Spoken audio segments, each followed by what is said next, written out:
Hi everyone, welcome to my channel. ಎಲ್ಲರಿಗೂ ನಮಸ್ತೆ. ಹೇಗಿದ್ದೀರಾ? ಇವತ್ತು ನಾನು ಸಾಂಬಾರ್ ರೆಸಿಪಿಯೊಂದಿಗೆ ಬಂದಿದ್ದೇನೆ. ಮಂಗಳೂರು ಸೌತೆಕಾಯಿ ಸಾಂಬಾರ್ ರೆಸಿಪಿ.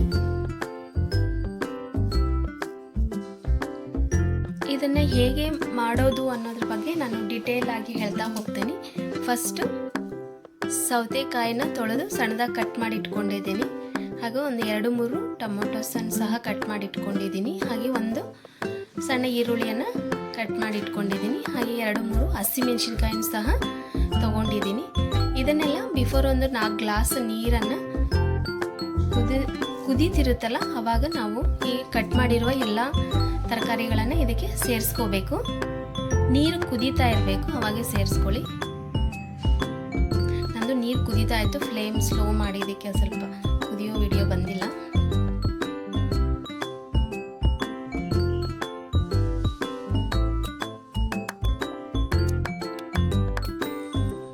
ಈ ಎಲ್ಲ ತರಕಾರಿಗಳನ್ನು ಸೇರಿಸ್ರಿ.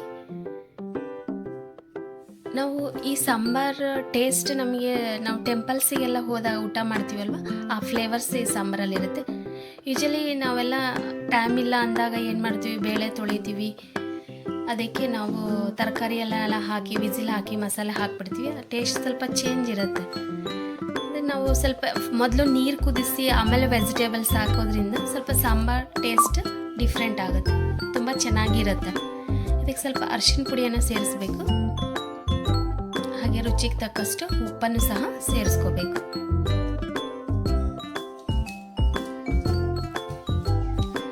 ಇದನ್ನು ಕಲಸಿ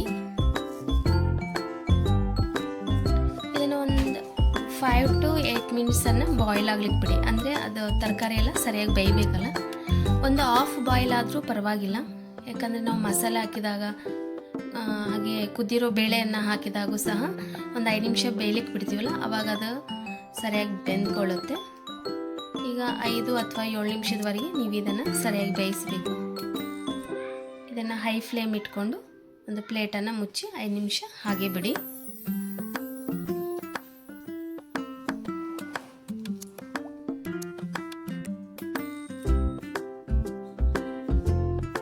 ಈಗ ನಾವು ಇದಕ್ಕೆ ಬೇಕಾಗುವಂತಹ ಮಸಾಲೆ ಪದಾರ್ಥಗಳು ಯಾವ ಬೇಕಾಗುತ್ತೆ ಈ ಸಾಂಬಾರ್ ಪ್ರಿಪ್ರೇಷನಿಗೆ ಅನ್ನೋದನ್ನು ನೋಡೋಣ. ಇಲ್ಲಿ ಸಾಂಬಾರ್ ಕುದೀತಾ ಇದೆ, ತರಕಾರಿಗಳೆಲ್ಲ ನಾವು ಹಾಕಿದ್ದು ಕುದೀತಾ ಇದೆ.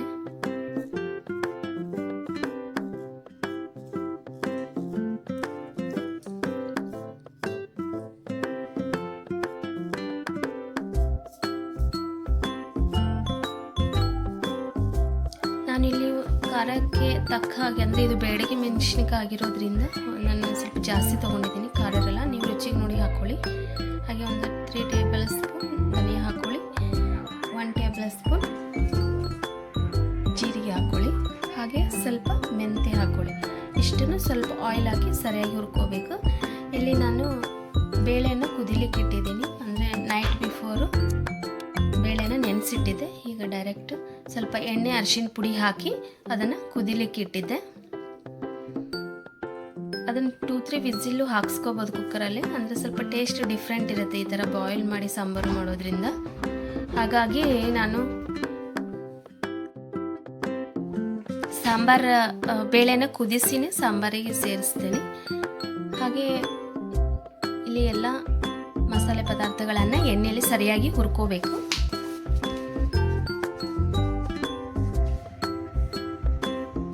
ಇದಕ್ಕೆ ಸ್ವಲ್ಪ ಕರಿಬೇವನ್ನು ಸೇರಿಸ್ಕೊಳ್ಳಿ.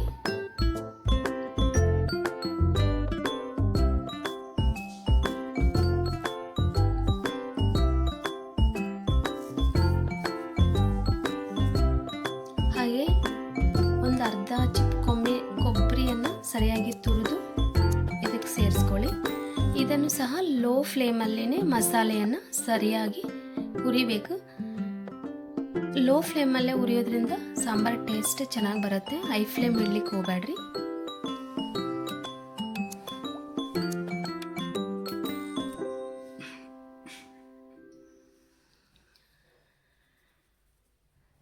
ಈ ಮಸಾಲೆ ಸರಿಯಾಗಿ ಹುರಿದಾಗ ಒಂದು 5-10 ನಿಮಿಷ ಸ್ವಲ್ಪ ತಣ್ಣಗಾಗ್ಲಿಕ್ಕೆ ಬಿಡಿ. ಯಾಕಂದ್ರೆ ತಣ್ಣಗಾದಾಗ ಮಸಾಲೆ ರುಬ್ಬೋದ್ರಿಂದ ಸಾಂಬಾರು ಟೇಸ್ಟ್ ಚೆನ್ನಾಗಿರುತ್ತೆ. ನಾವು ಬಿಸಿದಾಗಲೇ ರುಬ್ಬಿಟ್ರೆ ಸಾಂಬಾರು ಟೇಸ್ಟ್ ಅಷ್ಟಾಗಿ ಸರಿ ಇರೋದಿಲ್ಲ. ಈಗ ಮಸಾಲೆ ತಣ್ಣಗಾಗಿದೆ, ಇದನ್ನು ರುಬ್ಬಿ ಇದಕ್ಕೆ ಸ್ವಲ್ಪ ಹುಣಸೆ ರಸವನ್ನು ಸೇರಿಸಿ ರುಬ್ಬಬೇಕು.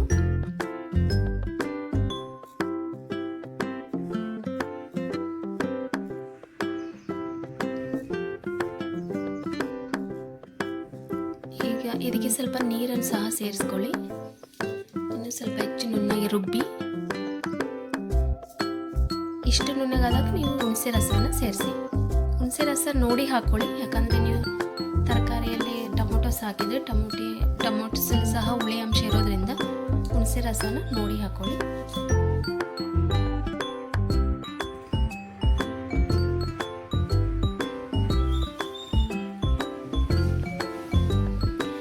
ಈಗ ಈ ರುಬ್ಬಿರುವಂಥ ಎಲ್ಲ ಮಸಾಲೆನ ಕುದೀತಿರೋ ತರಕಾರಿಗೆ ಸೇರಿಸ್ಕೊಳ್ಳಿ.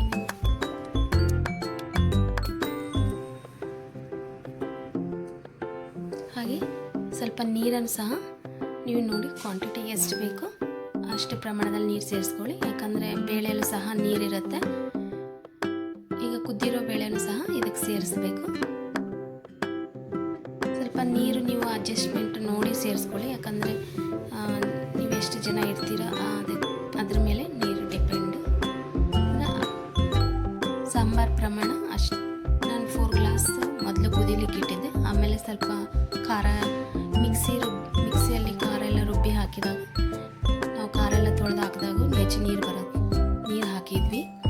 ಹಾಗೆ ಬೇಳೆಯಲ್ಲೂ ಸಹ ನೀರಿತ್ತು. ಎಲ್ಲವನ್ನು ನೋಡಿ ಸಮ ಪ್ರಮಾಣದಲ್ಲೇ ಹಾಕ್ಕೊಳ್ಳಿ.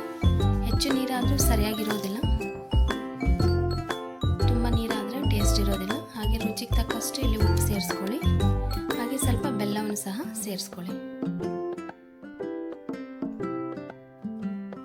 ಈಗ ಇದನ್ನು ಒಂದು 5 ನಿಮಿಷ ಕುದಿಲಿಕ್ಕೆ ಬಿಡಿ. ಇದಕ್ಕೆ ಒಂದು ಒಗ್ಗರಣೆಯನ್ನು ಹಾಕೊಂಡು ಸಾಸಿವೆ ಜೀರಿಗೆ ಹಾಕೊಳ್ಳಿ. ಹಾಗೆ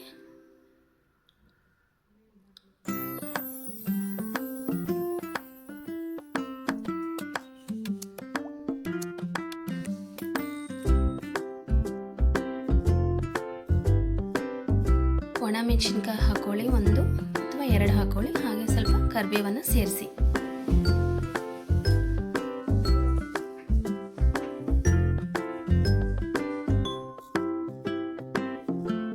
ಈ ಒಗ್ಗರಣೆಯನ್ನು ಈಗ ಕುದೀತಿರೋ ಸಾಂಬಾರಿಗೆ ನಾವು ಹಾಕೋಬೇಕು.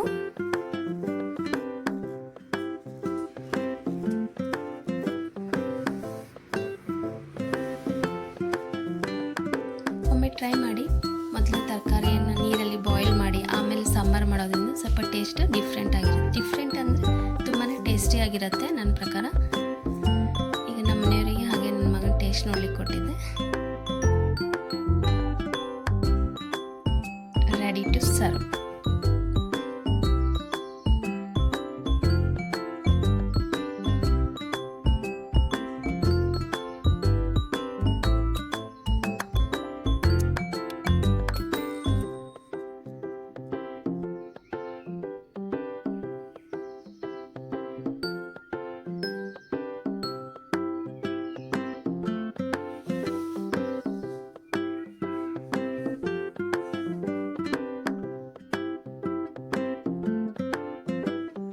ನನ್ನ ಮಗನಿಗೆ ಯೂಶಲಿ ಈ ಸಾಂಬಾರು ತುಂಬ ಇಷ್ಟ. ಈ ಸಾಂಬಾರು ಮಾಡಿದಾಗೆಲ್ಲ ಹೆಚ್ಚಾಗಿ ಊಟ ಮಾಡ್ತಾನೆ. ಎನಿವೆ ಅಡುಗೆ ಮಾಡೋದೇ ನಮ್ಮ ಫ್ಯಾಮ್ಲಿಗೆ ಇಷ್ಟ ಆಗಿ ಅವ್ರು ಹೆಚ್ಚು ಊಟ ಮಾಡಲಿ ಅಂತ ಅವರಿಗೆ ತುಂಬ ಇಷ್ಟ ಆಯಿತು. ನೀವು ಸಹ ಮನೇಲಿ ಒಮ್ಮೆ ಟ್ರೈ ಮಾಡಿ. Thank you for watching. ಹಾಗೆ ಸಬ್ಸ್ಕ್ರೈಬ್ ಮಾಡಿ, ಇಷ್ಟ ಆದರೆ ಲೈಕ್ ಮಾಡಿ, ಕಮೆಂಟ್ಸ್ ಮಾಡಿ, ಶೇರ್ ಮಾಡಿ. Thank you. Have a nice day.